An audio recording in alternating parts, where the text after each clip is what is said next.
Olá pessoal, sejam bem-vindos a essa aula e hoje eu vou estar apresentando para vocês a documentação do Jest para a gente estar acessando as demais funcionalidades, aprendendo outros recursos, bem como também estar implementando outras funcionalidades ainda não vistas. Bom, então vamos iniciar, né? Tá aí a página do Jest, que o URL, o endereço é jest.js.io e ao acessar o botão, né, Docs, a gente acessa aí, começa a acessar a documentação oficial do Jest, né? Então a primeira página aqui fala sobre basicamente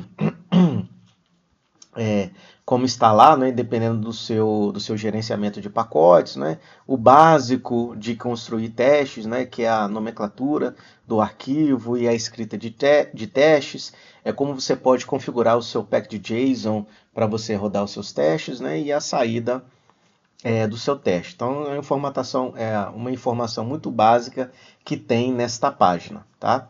E aí, pessoal, quero apresentar para vocês aqui à esquerda o segundo link, que é usar as demais funcionalidades, tá? Que aqui no caso a gente chama de matchers, né? Então, aqui vai estar mostrando os demais recursos que nós podemos lançar a mão, né? Então, à esquerda aqui a gente tem as principais categorias e aqui à direita a gente tem as subcategorias, né, dessa página que a gente acessou aqui, que é usando matchers, né? Então o básico aqui ele traz, né, que é utilizar o to be, né, que é comparar o valor, tá certo?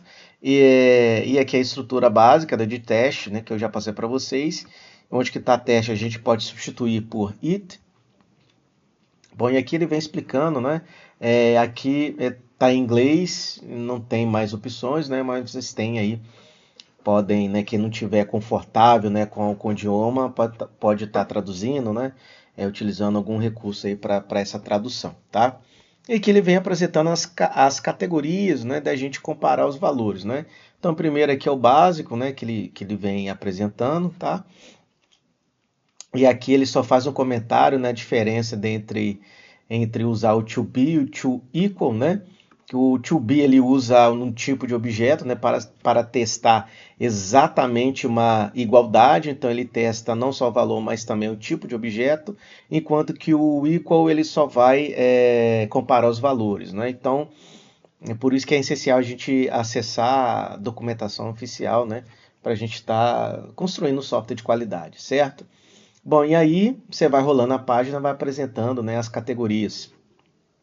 Então aqui para tratar a veracidade, né, do seu programa. Então você pode utilizar o to be null para você comparar se o resultado esperado é igual a null, ou to be undefined, se for undefined, né, enfim, né, outros tipos de situações que você pode tratar no seu programa, não é?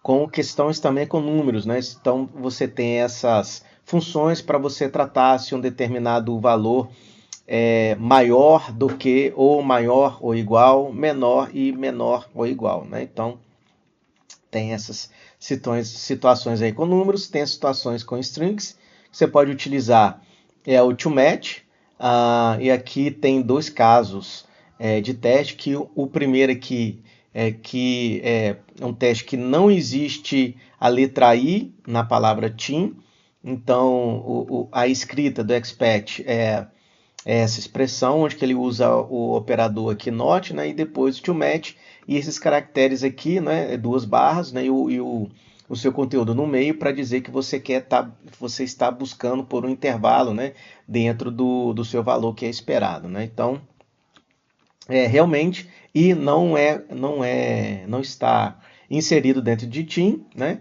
Só que aqui no caso de baixo, né, existe stop dentro da palavra Christoph, que é essa parte aqui, né? Então, os dois testes, né, são verdadeiros, tá?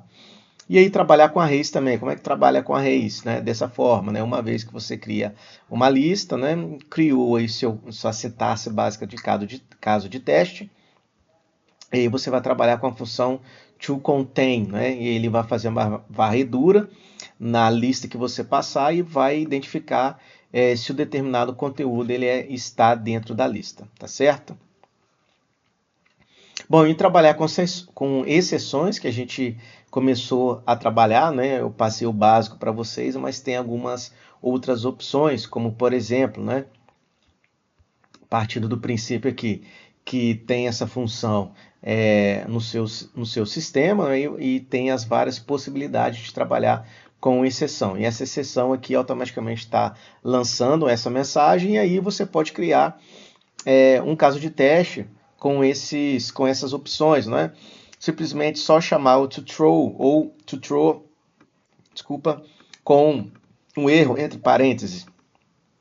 Ou você utilizar colocando a mensagem exatamente como está na implementação do seu sistema, ou também você buscar por um pedaço de um conjunto de caracteres que está dentro da mensagem por completo. Então aqui só vai verificar, possui JK na mensagem que é retornada? Se sim, né? No caso, ele é executado com sucesso, né? E aqui tem duas particularidades, tá? Aqui falha, por quê? Ou pode dar match, né, numa mensagem de erro exato, se usar expressões regulares, tá?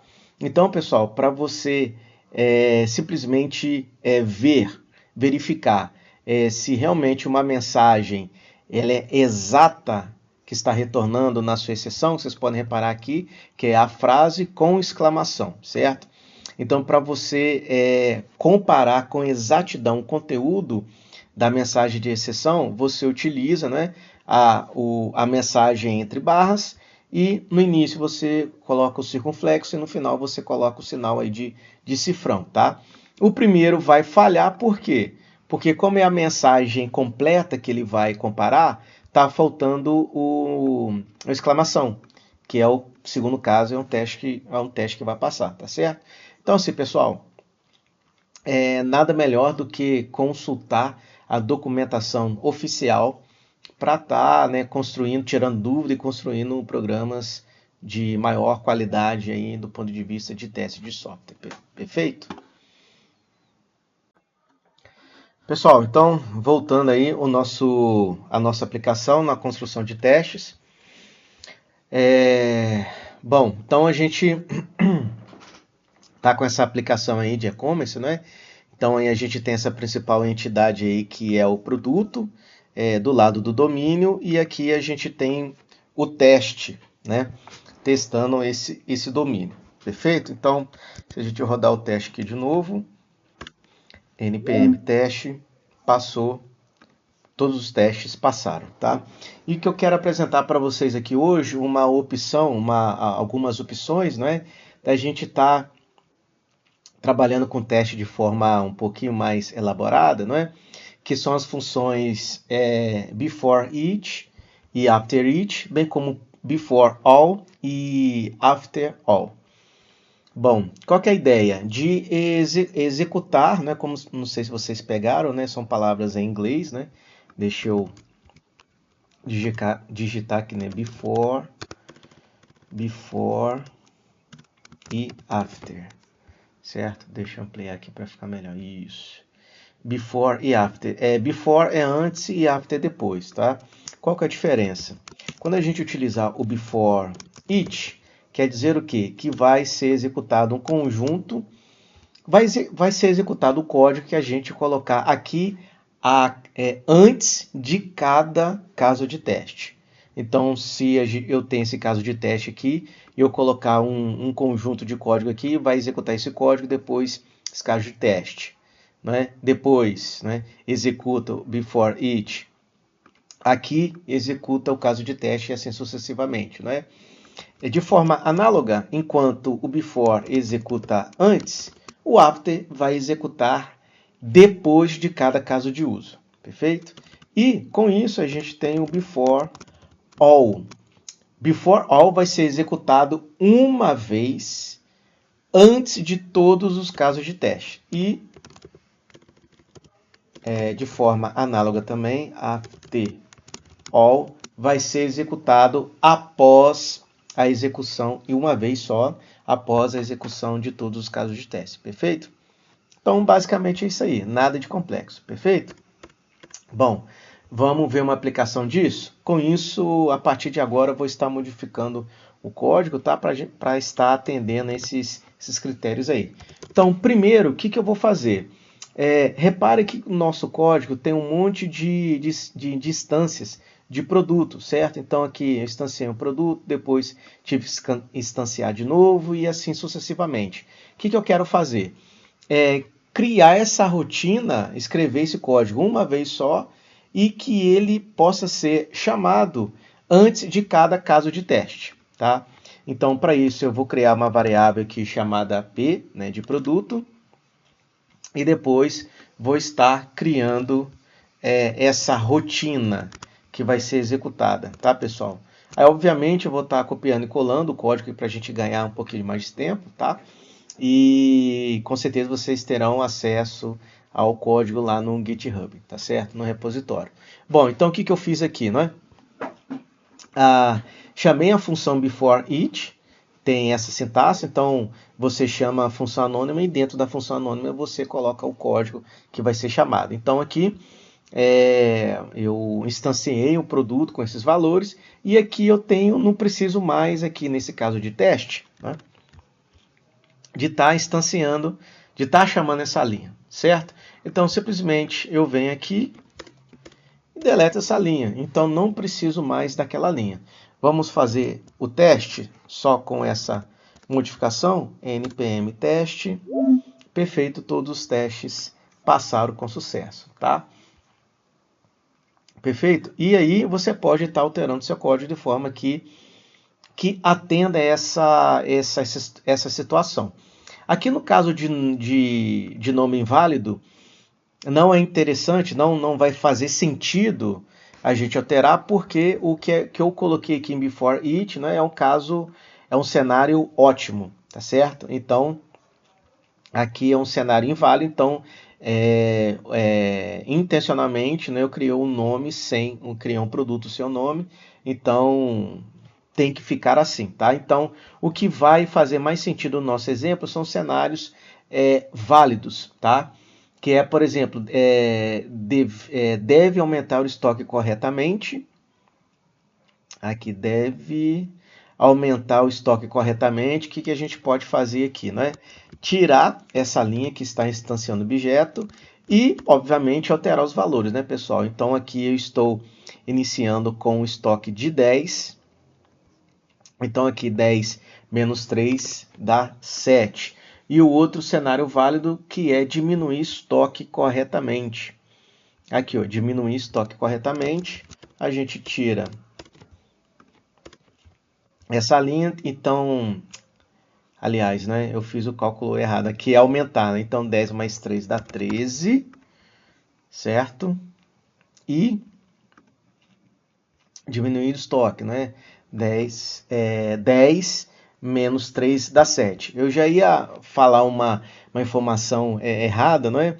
Mas o que acontece, né? E que vocês poderiam imaginar. Mas aqui eu trabalhei com 13, então, logicamente, aqui não seria 13 menos 3? Não.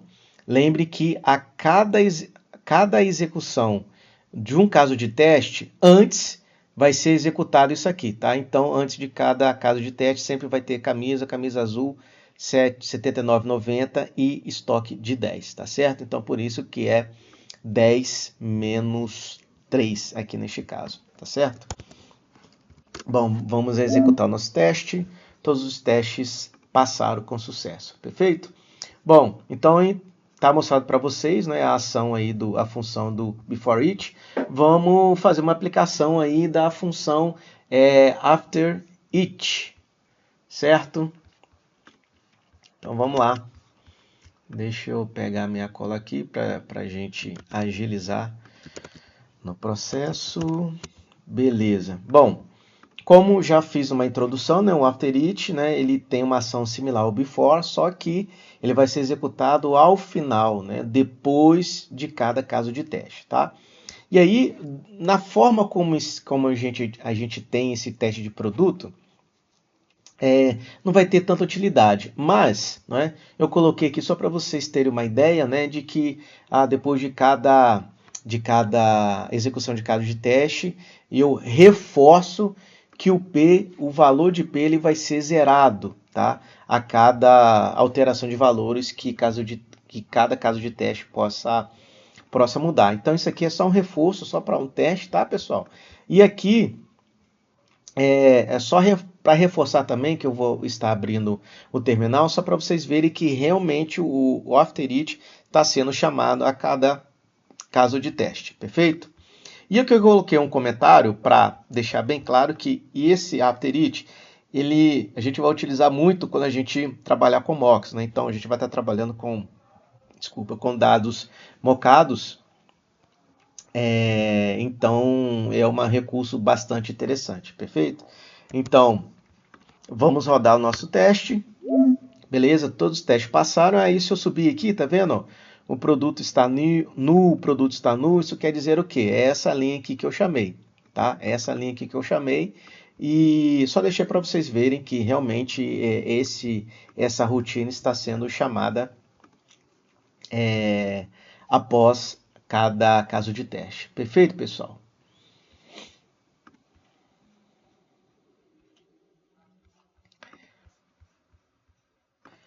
Pessoal, então continuando, vou passar para vocês agora a função do before all. Para isso, vou estar criando um novo describe lá no final.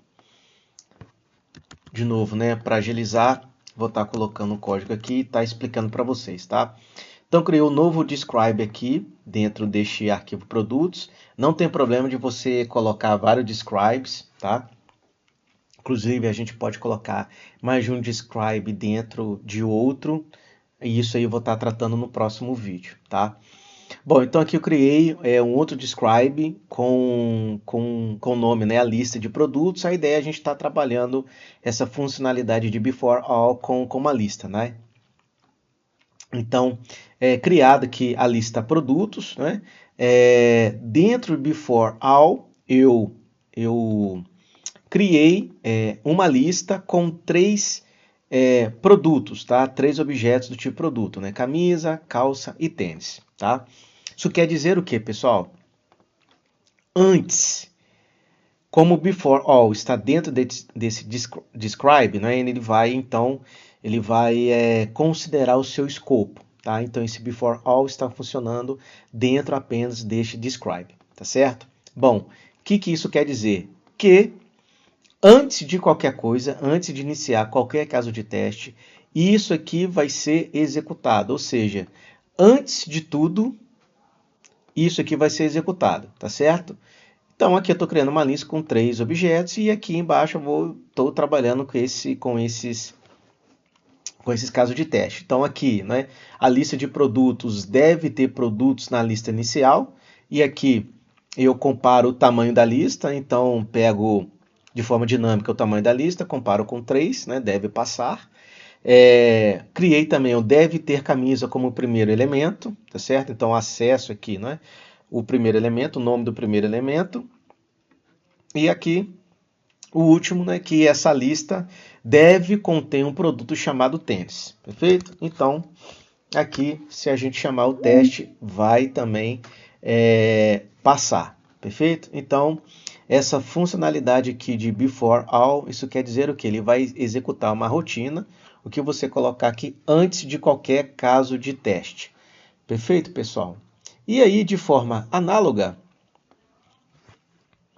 nós temos também o after all, que enquanto que before all executa esse procedimento, né? Antes de começar os casos de teste, isso aqui vai ser executado, chamado apenas uma vez depois que todos os casos de teste forem executados. Perfeito? Então aqui só a título de exemplo, né? Eu limpo a lista de produtos e aqui eu faço uma chamada no console só para a gente fazer um teste. Perfeito? Só para vocês verem aqui. Então chamei o nptest, vamos ver o console, O que eu coloquei aqui? Cadê? Ué. Aqui. A lista de produtos. Aqui, a lista de produtos está no. Perfeito? Foi chamado uma vez só. Esse aqui é do de cima. Perfeito, pessoal?